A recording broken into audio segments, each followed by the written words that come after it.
Chandrababu diversion politics లో సింహభాగాన్ని షర్మిల పోషిస్తున్నారని మాజీ మంత్రి అంబటి రాంబాబు అన్నారు.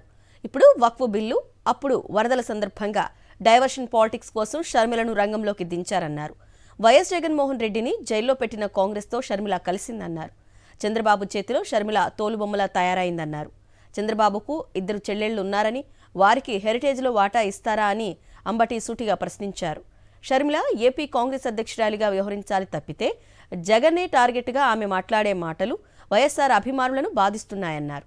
చంద్రబాబు చెప్పినట్లు షర్మిల నడుచుకోవటం మంచిది కాదన్నారు మాజీ మంత్రి అంబటి రాంబాబు. దుర్మార్గమైనటువంటి కార్యక్రమాలు చేస్తే జగన్మోహన్ రెడ్డి గారు 16 మాసాలు జైల్లో ఉండవలసిన పరిస్థితి ఏర్పడింది. అలాంటి కాంగ్రెస్ పార్టీతో మీరు చేతులు కలిపారు. అక్కడ పార్టీ పెట్టుకునేది పెట్టుకున్నారులే అనుకున్నాం. మళ్ళా అక్కడ పార్టీ నుంచి మళ్ళా కాంగ్రెస్ పార్టీలో చేరి జగన్మోహన్ రెడ్డి గారి మీద యుద్ధం ప్రకటిస్తూ ఉన్నారు. మీకు అసలు ఆస్తుల తగాదా ఉందా, లేకపోతే రాజకీయ తగాదా ఉందా, లేక చంద్రబాబు నాయుడు గారికి సహాయం చేయాలనేటువంటి కార్యక్రమంలో మీరు నిమగ్నమై ఉన్నారా? నాకు అర్థం కావటంలా. చాలా దుర్మార్గం అని మనం చేస్తున్నా. చంద్రబాబు నాయుడు గారి చేతిలో పప్పెట్ లాగా వ్యవహరించేటటువంటి కార్యక్రమం. ఎప్పుడు చంద్రబాబు నాయుడు గారు డైవర్షన్ చేయాలి పాలిటిక్స్ అనుకుంటే అప్పుడు మీరు రంగంలోకి వచ్చేసి మీ ఇష్టం వచ్చినట్టుగా మాట్లాడేటటువంటి కార్యక్రమాలు మీరు చేస్తున్నారు.